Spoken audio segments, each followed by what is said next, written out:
வணக்கம். நீங்கள் இணைந்திருப்பது உதயன் டிஜிட்டல் வலையொலியின் பிரதான செய்திகளுடன். செய்தி தொகுப்பு உதயன் டிஜிட்டல் செய்தி பிரிவு. செய்திகளுடன் இணைந்திருக்கும் நான் லிஷா தரணீஸ்வரன்.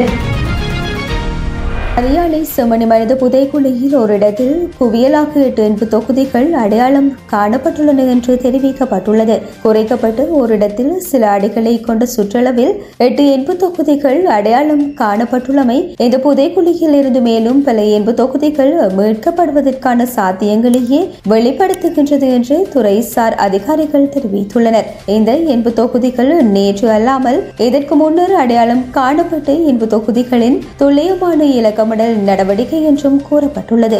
அத்துடன் தாயத்து 3 சட்டை பொத்தான்கள் நாணயங்கள் என்பனவும் அகழ்ந்து எடுக்கப்பட்டு நீதிமன்ற கட்டுக்காவலில் ஒப்படைக்கப்பட்டுள்ளன.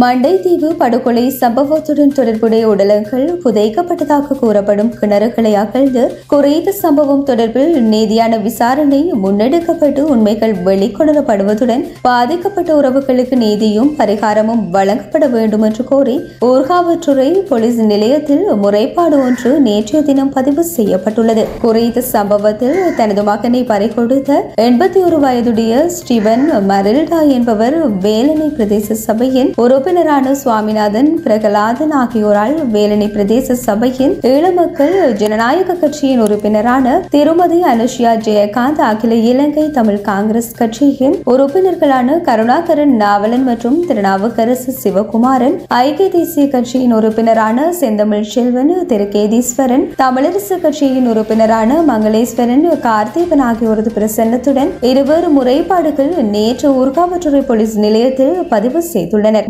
35 வருடங்களுக்கு முன்னர் ஆகஸ்ட் மாதம் 25 மற்றும் 26ஆம் திகதிகளில் ராணுவத்தால் முன்னெடுக்கப்பட்ட ராணுவ நடவடிக்கையின் போது மண்டைதீவு, அலைப்பிட்டி, மண்கும்பான் ஆகிய பகுதிகளில் பாரிய மனித படுகொலை நிகழ்த்தப்பட்டதாகவும் இதன் போது 80க்கும் அதிகமான இளைஞர்களும் யுவதிகளும் காணாமல் ஆக்கப்பட்டிருந்ததுடன் மேலும் பலர் கொல்லப்பட்டும் இருந்தனர். இவ்வாறு காணாமல் ஆக்கப்பட்டவர்களில் 45க்கும் அதிகமான உடலங்கள் மண்டைதீவு 2ஆம் வட்டார பகுதியில் உள்ள கிணறு ஒன்றில் இருப்பதுடன் அதற்கான வாழும் சாட்சியங்கள் உறுதியாகவும் இருக்கின்றன. அதே போன்று அதற்கு அயலில் உள்ள பாடசாலை கிணறு ஒன்றுக்குள்ளும் உடலங்கள் இருக்கின்றன. இந்த நிலையில் குறைத்த படுகொலை சாட்சியமாக உறவுகளை பறிகொடுத்த குறைத்த கிணற்றை அகழ்ந்து உடலங்களை வெளிக்கொணர்ந்து உண்மைகள் வெளி உலகுக்கு வெளிக்கொணரப்பட வேண்டும் என்பதை வலியுறுத்தியே முறைப்பாடு பதிவு செய்யப்பட்டுள்ளது. முன்பதாக கடந்த மாதம் 20ஆம் திகதி வேலனை பிரதேச சபையில் குறைத்த புதைக்குழியை அகழ்ந்து உண்மைகள் வெளிக்கொணரப்பட வேண்டும் என்று வலியுறுத்தி முன்வைக்கப்பட்ட பிரேரணை சபையில் அனைத்து உறுப்பினர்களின் ஆதரவுடன் நிறைவேற்றப்பட்டமையும் குறிப்பிடத்தக்கது.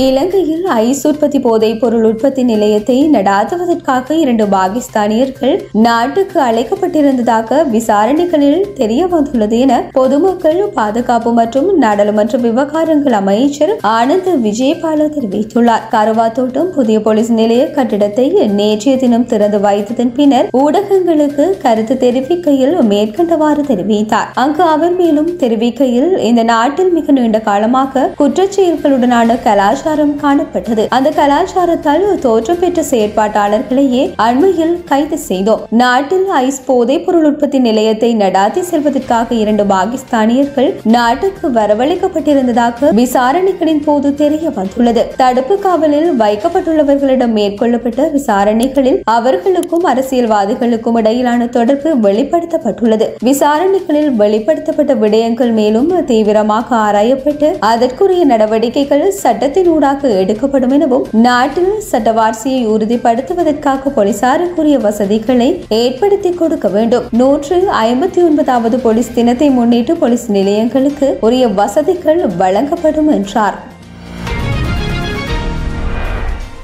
யாழ் மாவட்டத்தில் அரசாங்க வீட்டு திட்டத்தை வழங்குவது தொடர்பான கலந்துரையாடல் யாழ்ப்பாணம் மாவட்ட செயலகத்தில் நேற்று முன்னெடுக்கப்பட்டது. யாழ்ப்பாணம் மாவட்டத்தில் மாதிரி கிராமங்களில் அமைக்கப்படவுள்ள 3800 வீடுகளுக்குமான நிதி ஒதுக்கப்பட்டுள்ள நிலையில் அதற்கான வேலை திட்டங்களை 2 வருடங்களுக்குள் பூர்த்தி செய்ய முடியும் என வீடமைப்பு பிரதி அமைச்சர் ரிவி சரத் தெரிவித்துள்ளார். அத்துடன் மின்சார வசதிகளை ஏற்படுத்தல், கிணறுகளை அமைத்து கொடுத்தல் உள்ளிட்ட வேலை திட்டங்கள் இதனுள் உள்ளடக்கப்பட உள்ளதாகவும் இதற்காக யாழ்ப்பாணம் மாவட்டத்திற்கு 1259 மில்லியன் ரூபாய் நிதி ஒதுக்கப்பட்டுள்ளதாகவும் தெரிவித்துள்ளார். மேலும் நெடுந்தீவு உள்ளிட்ட தீவகங்களுக்கு வீடுகளுக்கு தேவையான கல்மணல் என்பவற்றை ஏற்றி செல்பவர் தொடர்பாகவும் அதில் ஏற்படும் போக்குவரத்து செலவினங்களை குறைப்பதற்கு அரசாங்கம் நடவடிக்கை எடுக்க உள்ளதாகவும் நிகழ்வில் தலைமை தாங்கிய கடல் தொழில் அமைச்சர் ராமலிங்கம் சந்திரசேகரன் தெரிவித்துள்ளதுடன் இந்த நிகழ்வில் நாடாளுமன்ற உறுப்பினர் க இளங்குமரன் மற்றும் பிரதேச செயலர்கள் வீடமைப்பு அதிகார சபையின் அதிகாரிகள் உள்ளிட்டோர் கலந்து கொண்டனர்.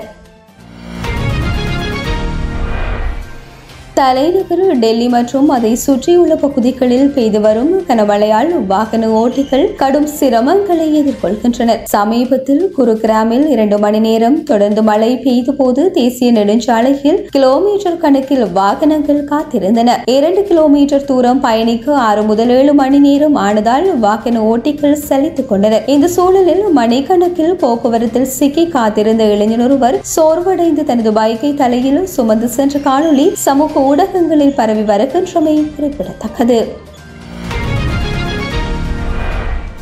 அமெரிக்க ஜனாதிபதியாக கடந்த ஜனவரி மாதம் பொறுப்பேற்றுக் கொண்ட டொனால்ட் ட்ரம்ப் பொருளாதார ரீதியாகவும் நிர்வாக ரீதியாகவும் பல்வேறு அதிரடி நடவடிக்கைகளை மேற்கொண்டு வருகின்றார். இதன் ஒரு பகுதியாக உலக நாடுகளுக்கு பரஸ்பர வரி விதிக்கும் அறிவிப்பை ட்ரம்ப் வெளியிட்டார். அதன்படி இந்தியாவுக்கு 25% வரியை ட்ரம்ப் விதித்தார். உக்ரைன் மீது தாக்குதல் நடாத்தி வரும் ரஷ்யாவிடமிருந்து கச்சா எண்ணெய் வாங்குவதால் கூடுதலாக 25% வரியை ட்ரம்ப் அறிவித்திருந்தார். அதன்படி இந்தியாவிலிருந்து அமெரிக்காவில் இறக்குமதி செய்யப்படும் பொருட்களுக்கு மொத்தமாக 50% வரி விதிக்கப்பட்டது. இந்த வரி விதிப்பு கடந்த 27ஆம் திகதி முதல் அமலுக்கு வந்துள்ளது. அமெரிக்காவின் வரி விதிப்பால் இந்திய ஏற்றுமதியாளர்களுக்கு ஏற்படும் பாதிப்பை சரி செய்ய மத்திய அரசு பல்வேறு நடவடிக்கைகளை எடுத்து வருகின்றது. இதற்கிடையே வரி விதிப்பு நடவடிக்கைகளுக்கு எதிராக தொடரப்பட்ட வழக்கை விசாரித்து அமெரிக்க நீதிமன்றம் ட்ரம்ப் விதித்த வரிகள் சட்டவிரோதமானவை, இத்தகைய வரிகளை விதிக்க ட்ரம்புக்கு எந்த அதிகாரமும் இல்லை என தீர்ப்பளித்தது.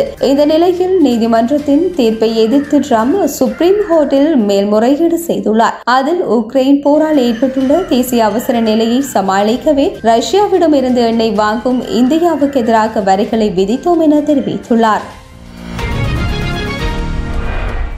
துணுக்காய் வலயத்திற்கு உட்பட்ட விநாயகபுரம் அரசினர் தமிழ் கலவன் பாடசாலை 2025ஆம் ஆண்டிற்கான தேசிய மட்ட மல்யுத்த போட்டி 2030, 31 மற்றும் 1/9/2025 ஆகிய தேதிகளில் கம்பகா உலக விளையாட்டரங்கில் நடைபெற்றது. இதில் 56 மாணவர்களினை இடைநிலை பிரிவில் கொண்டதுடன் விநாயகபுரம் ஆத்தாக்க பாடசாலை 2 தேசிய மட்ட பதக்கங்களினை தனதாக்கியது. அந்த பாடசாலையை சேர்ந்த சி ஜதுர்சன் மற்றும் காலோஜினி என்பவர்கள் வெண்கல பதக்கத்தை பெற்றுக் கொண்டுள்ளனர். மாகாண மட்ட போட்டியில் 30 பதக்கங்களினை தனதாக்கிய பாடசாலை கடந்த வருடம் ஒரு வெள்ளி பதக்கத்தினை வென்றமையும் குறிப்பிடத்தக்கது.